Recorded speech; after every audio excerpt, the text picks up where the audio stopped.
Kalimat yang paling tinggi adalah seruan azan.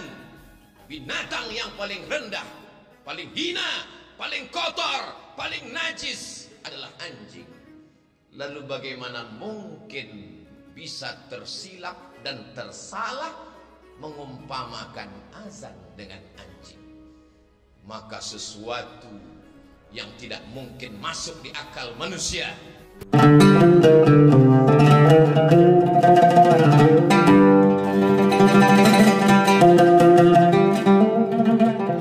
Ashabul Kahfi, anak-anak muda yang memperjuangkan agama Allah, diangkat Allah derajatnya.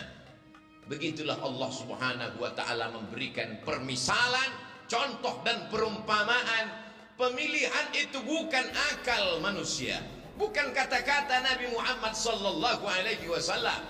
Wa ma yantiqu 'anil hawa, dia tidak mengikuti hawa nafsunya.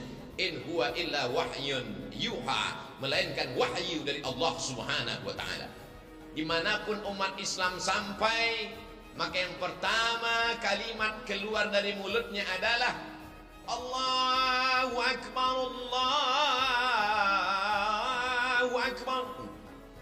Begitu seorang sahabat Nabi, panglima besar perang, jenderal bintang 5 bernama Amr bin As sampai ke Mesir, maka dia membangun masjid Amr bin As. Setelah masjid dibangun, kalimat pertama yang berkumandang di Afrika Utara, negeri tertua penuh dengan peradaban, tempat Fir'aun berkuasa, hari itu kalimat yang berkumandang menggelegar di atas bumi Afrika, Allahu Akbar. Setelah nama Allah, maka nama Nabi yang paling mulia.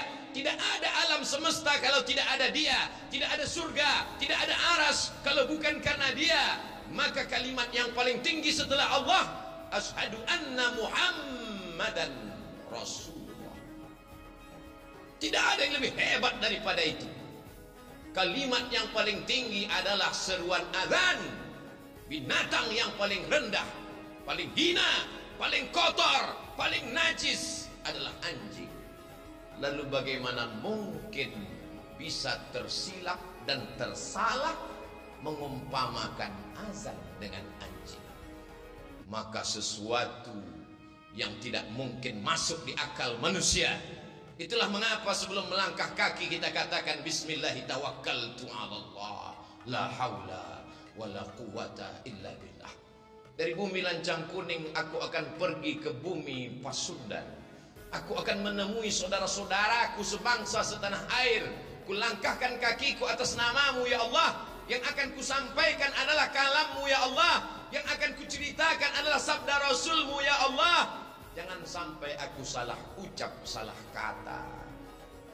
Kita selalu berdoa meminta bimbingan Allah. Sampai-sampai sebelum membaca Al-Quran pun tetap dikatakan, فَإِذَا قَرَأْتَ الْقُرْآنِ, kalau kau mau baca Quran, فَاسْتَعِذْ بِاللَّهِ, minta lindung kepada Allah. Supaya apa? Jangan salah faham, jangan salah pikir, jangan salah omong. Karena tidak akan mungkin terjadi menurut akal logika manusia seruan yang tinggi, yang hebat, yang gagah perkasa.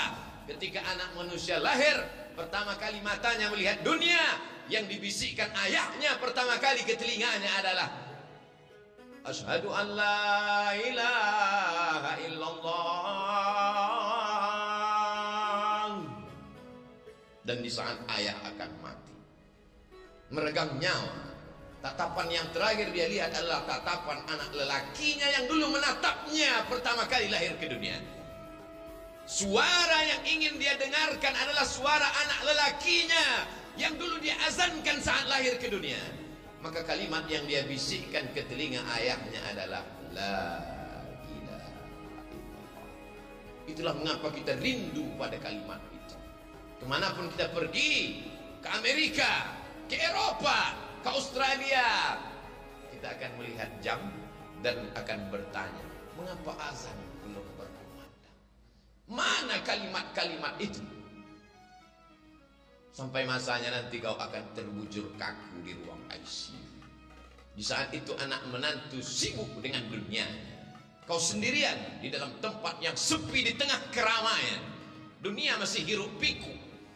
Tapi saat itu sayup-sayup suara azan berkumandang dari menara masjid, mencuri-curi masuk ke tepi jendela yang tertutup rapat. Tapi karena mikrofonnya masih keras, dia masih masuk ke ruang IC. Hayya 'alas shalah. Saat itulah kau baru meneteskan air mata dan berkata, la haula wala quwwata illa billah. Tapi apakah di zaman kita nanti masih ada suara itu masuk ke telinga kita? Tergantung apa yang kita lakukan hari ini.